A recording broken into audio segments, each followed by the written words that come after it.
Hello दोस्तों, स्वागत है आप सभी का एक बार फिर से आपके और हमारे इस प्यारे से YouTube channel science study world में। दोस्तों, आज हम लोग कक्षा 12वीं बायोलॉजी का एक बहुत ही इंपॉर्टेंट टॉपिक पढ़ने वाले हैं, जो कि आपके बोर्ड एग्जाम के लिए मेरे भाई बहुत ही इंपॉर्टेंट है। Very very most important topic है।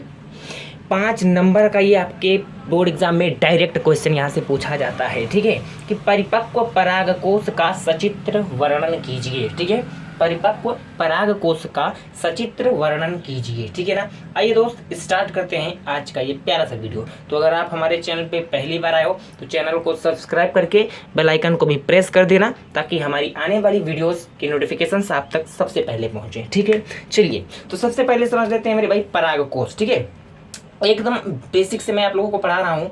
आप लोगों ने पुष्प की संरचना पढ़ी होगी, आपने पुष्प की संरचना पढ़ी होगी। पुष्प की संरचना में मेरे भाई आपने पढ़ा होगा इस तरीके से। ठीक है, पुष्प की संरचना में आपने इस तरीके से डायग्राम, ये मैं जब आप लोगों को आगे पढ़ाऊँगा तो बहुत अच्छे तरीके से पढ़ाऊँगा। ठीक है, ये इस तरीके से कुछ यहाँ से पंखुड़ियाँ निकली रहती है। ठीक है, जिसको हम लोग बोलते हैं इंग्लिश में एंथर। ठीक है, इसको हम लोग क्या बोलते हैं मेरे भाई, इसको हम लोग क्या बोलते हैं, इसको हम लोग इंग्लिश में बोलते हैं एंथर। क्या बोलते हैं? एंथर। ठीक है, इंग्लिश में इसको हम लोग बोलते हैं एंथर। और उसके बाद यही जो हमारा होता है मेरे भाई, यही जो पार्ट हमारा होता है, यही हमारा पुष्प का निर्माण करता है। आगे चल करके पुष्प का निर्माण करता है। ये कंप्लीट पूरा फूल है, पुष्प का पेड़ है। ठीक है, किसी भी पुष्प का पेड़ है। और ये पर्टिकुलर एक जो यहाँ पे पार्ट है, ये हमारा होता है पुष्प, जिसको हम लोग देसी भाषा में बोलते हैं फूल, फ्लावर। ओके, यहाँ तक की बातें समझ आ गई? अच्छा मेरे भाई, अब हम लोग समझते हैं इसी पुष्प को जब हम लोग कट करते हैं बीच से, तो कुछ इस तरीके से मेरे भाई डायग्राम आता है। मैं आप लोगों को डायग्राम थोड़ा सा यहाँ पर दिखाना चाहता हूँ। तो इस तरीके से कुछ यहाँ पर डायग्राम आता है। आपके एनसीईआरटी के बुक से ये डायग्राम लिया गया है मेरे भाई। मैंने डायरेक्ट प्रिंट आउट वहाँ से निकलवा लिया है, ताकि चीज़ों को आपको अच्छे से यहाँ पर एक्सप्लेन कर सकूँ। ठीक है ना। चलिए, इस तरीके से यहाँ पर होता है। ठीक है, अभी ये भैया ये क्या है, मैं सब कुछ यहाँ पर आपको डिटेल्स में इसका इन्फॉर्मेशन देने वाला हूँ। बस वीडियो को एंड तक देखना मेरे भाई। और अगर पहली बार आए हो तो एक बार फिर से मैं बोल दे रहा हूँ, सब्सक्राइब जरूर कर लेना मेरे चैनल को। ठीक है ना। चलिए, क्योंकि मैं आप लोग को एकदम ईजी वे में, एकदम ईजी लैंग्वेज में पढ़ाने का प्रयास करता हूँ। ठीक है, चलो दोस्त देखते हैं अब यहाँ पे कि परागकोश होता क्या है। ठीक है, तो मेरे भाई जो हमारा आपको ये पता चल गया कि जो पुष्प होता है मेरा, अगर हम लोग उसको कट कर दें तो वहाँ पर हमारा परागकोश होता है, यानी पुष्प में ही परागकोश होता है। ठीक है, चलिए आगे बात करते हैं मेरे भाई। प्रत्येक परागकोश, कोई भी परागकोश है, उसमें बच्चों 4 परागपुट होते हैं, या इसको हम लोग बोलते हैं लघु बीजाणुधानी। अच्छा, क्या होता है, आइए डायग्राम की हेल्प से समझते हैं। कोई भी परागकोश हो गया, या किसी भी पुष्प के परागकोश को अगर हम लोग देखेंगे तो उसमें मेरे भाई 4 परागपुट होते हैं। क्या? 4 परागपुट होते हैं। जैसे एक ये हो गया, एक ये हो गया, और एक ये हो गया, और एक ये हो गया। 4 परागपुट होते हैं, या इसी को हम लोग बोलते हैं बच्चों लघु बीजाणुधानी। क्या बोलते हैं? लघु बीजाणुधानी। आई होप कि आपको जो भी चीज़ें मैंने समझाया है बहुत ही अच्छे तरीके से समझ में आ गया कि प्रत्येक परागकोश में 4 परागपुट होते हैं, या सिंपल वे में बात करें लघु बीजाणुधानी होती हैं। कितनी? 4। 1 2 3 4। ओके, चलिए अगर यहाँ तक की बातें समझ आ गई, आगे समझते हैं। जो आकार में गोल दिखाई देती हैं, बिल्कुल मेरे भाई देखो आकार में गोल दिखाई दे रही हैं। अच्छा, एक बात और, आप लोगों की समझ में ये भी आ रहा होगा कि भैया ये भी गोल है, ये क्या है? तो ये एक उत्तक होता है, ये एक टिश्यू है, संयोजी उत्तक है। ठीक है ना। इसके बारे में हम लोगों को यहाँ पर नहीं पढ़ाई करनी है। इसके बारे में अगर आप कोई कंपटीशन का एग्जाम की तैयारी करोगे तब वहाँ पर आप लोगों को ये पढ़ाया जाएगा। बाकी ये आपके पेपर में नहीं है। बस आपको यहाँ पर इसका नाम जान लेना है कि ये क्या है, ये संयोजी उत्तक है। ठीक है ना, संयोजी उत्तक है। ओके, चलो मेरे भाई आगे देखते हैं। जो आकार में गोल दिखाई देता है, इन्हीं लघु बीजाणुधानियों में ही परागकण भरे रहते हैं। ठीक है ना, इन्हीं लघु बीजाणुधानियों में, ये जो हमारे लघु बीजाणुधानी हैं या परागपुट हैं मेरे भाई, इसी में हमारे परागकण क्या होते हैं, उपस्थित रहते हैं। परागकण इसी में ही बनते हैं। आई होप कि यहाँ तक की पॉइंट समझ में आ गया। एक एक पॉइंट मैंने आपको यहाँ पर डायग्राम से समझा कर समझाया है। ठीक है ना, चलो आगे देखते हैं। नोट पॉइंट यहाँ पर आप लोगों को एक कर लेना है कि जो हमारा परागकण होता है, ये तो आप लोगों को समझ में आ गया कि ये जो हमारा डायग्राम है परागकण कहाँ पर होता है। इस परागकोश में मेरे भाई, परागकोश में हमारा परागकण होता है। कहाँ पर होता है? परागकोश में। ठीक है, कहाँ पे होता है मेरे भाई? परागकोश में ही परागकण होता है। परागकोश, परागकोश में ही क्या होता है? पराग कण होता है। ठीक है, बहुत ही इंपॉर्टेंट बात है, याद कर लेना। ठीक है, परागकोश में ही हमारा पराग कण होता है। आइए अच्छा आगे बात करते हैं मेरे भाई।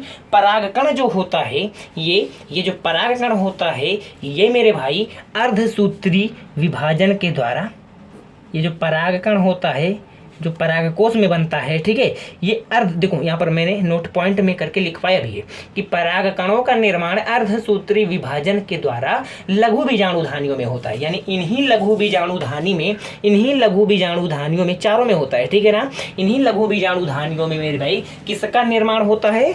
परागकण का निर्माण होता है। वो भी किसके द्वारा? यहाँ पर बच्चों अर्धसूत्री विभाजन के द्वारा। अच्छा, अर्थात मेरे भाई अर्धसूत्री विभाजन के द्वारा ये परागकण हमारे कहाँ पे बनते हैं? कहाँ पे बनते हैं? लघु बीजाणुधानियों में बनते हैं। तो इसीलिए मेरे भाई ये कैसे होते हैं? ये हमारे अगुणित होते हैं। कैसे होते हैं? अगुणित होते हैं। आई होप कि आपको मेरे पॉइंट्स अच्छे से समझ में आ रहे होंगे। अगुणित कैसे होते हैं? अगुणित होते हैं। ठीक है ना, तो यहाँ से आपके एमसीक्यूज में क्वेश्चन बनते हैं कि परागकण का निर्माण किस विभाजन के द्वारा होता है? अर्धसूत्री, समसूत्री। ठीक है ना, तो यहाँ पर आप लोगों को पता होना चाहिए कि अर्धसूत्री विभाजन के द्वारा होता है। और बच्चों परागकण का निर्माण कहाँ पे होता है? तो लघु बीजाणुधानियों में होता है। ठीक है, अच्छा परागकण कैसे होते हैं? अगुणित, द्विगुणित। तो आप लोगों को याद कर लेना है कि परागकण कैसे होते हैं? अगुणित होते हैं। आई होप कि यहाँ तक के पॉइंट्स आपको बहुत ही अच्छे तरीके से क्लियर हो गए होंगे। चलिए मेरे भाई, अब हम लोग समझते हैं कि ये जो लघु बीजाणुधानी है, ये जो हमारा लघु बीजाणुधानी है, अभी देखने में इतना ईजी लग रहा है, ये मेरे भाई कंप्लीट इसके 3 पार्ट है, मुख्य 3 बहुत ही इंपॉर्टेंट पार्ट हैं। 3 नहीं बल्कि 4 हम लोग बोल सकते हैं। ठीक है ना, चलिए देखते हैं क्या क्या है। यहाँ पर आगे लिखा गया है। ठीक है, इसका नोट्स आप लोगों को मिल जाएगा, कोई टेंशन आप लोगों को लेने की जरूरत नहीं है। ठीक है, चलो दोस्त, सबसे पहला इंपॉर्टेंट बात आता है टेपिटम। कई बार टेपिटम क्या है, इसका कार्य लिखिए, ये आप लोगों से पूछा जाता है 1 नंबर में। ठीक है ना, कहाँ से कितना क्वेश्चन बन सकता है, सब कुछ मैं आप लोगों को एकदम डिटेल्स में यहाँ पर एक्सप्लेन कर रहा हूँ मेरे भाई। इंपॉर्टेंट है, याद कर लेना इस चीज़ को। ठीक है ना, टेपिटम इंग्लिश में भी इसको हम लोग बोलते हैं टेपिटम ही मेरे भाई। ये क्या होता है? सबसे अस्त्री भाग टेपिटम होता है। सबसे स्त्री भाग मतलब क्या है? सबसे अंदर में ये रहता है। टेपिटम कहाँ है? आइए देखते हैं इसमें। अच्छा, अब हम लोग मेरे भाई यहाँ पे अगर एक लघु बीजाणुधानी को अगर हम लोग जूम करके देखें तो ये कुछ इस तरह से इसका डायग्राम दिखता है। ठीक है ना, ये कंप्लीट हमारा जब हम लोग पुष्प को कट करते हैं बीच से, जैसे हमारे पास अभी मैंने यहाँ पर आप लोगों को डायग्राम के हेल्प से बताया था कि सपोज ये हमारे पास पुष्प है।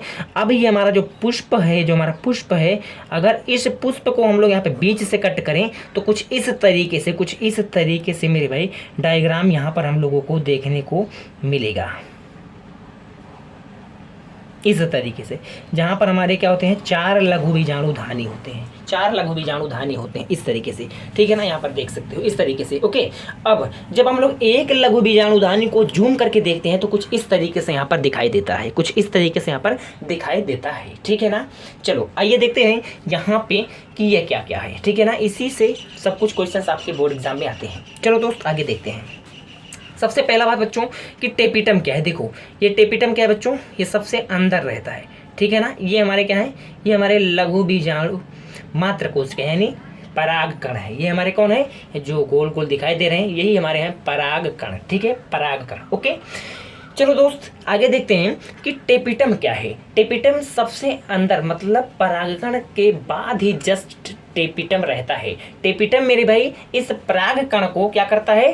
पोषण प्रदान करता है ताकि ये ग्रो हो सके। ठीक है ना, पोषण प्रदान करने का काम करता है, पोषित करता है किसको? इस परागकण को। ठीक है ना, तो देखो टेपिटम सबसे अस्त्री भाग होता है। यह परागकणों के वृद्धि के समय पोषण प्रदान करता है, मतलब परागकण जब धीरे धीरे ग्रो करता है। ठीक है ना, तो यहाँ पे बच्चों टेपिटम क्या करता है? उसके ग्रो में और हेल्प करता है, यानी उसको पोषण प्रदान करता है। ठीक है ना, टेपिटम एक कोशिकीय मोटा स्तर का बना होता है। जो टेपिटम है मेरे भाई एक कोशिकीय, और वो भी इसका जो अस्तर होता है यानी लेयर जो होता है वो कैसा होता है, वो मोटा लेयर होता है। ठीक है ना। चलिए आगे बात करते हैं। नेक्स्ट हमारे पास बच्चों एंडोथीसियम, यानी इसको हम लोग इंग्लिश में एंडोथीसियम ही बोलते हैं। एंडोथीसियम क्या है, इसको हम लोग बोलते हैं अंतः अस्तर। ठीक है ना, इसे अंतः अस्तर के नाम से भी जाना जाता है। यह एक कोशिकीय मोटा अस्तर व रेशेदार होता है। जैसे आप लोगों ने आम देखा होगा, तो आम कई रेशेदार होते हैं जो दांत में फंस जाते हैं। तो उस तरीके से जो हमारा एंडोथीसियम है, एंडोथीसियम, ठीक है, यानी अंतःस्थीसियम, ये वाला जो पार्ट है ये होता है मेरे भाई। ठीक है ना। चलिए आगे देखते हैं। रेशेदार होता है। एंडोथीसियम परागकोश के स्फुटन में विशेष भूमिका निभाता है।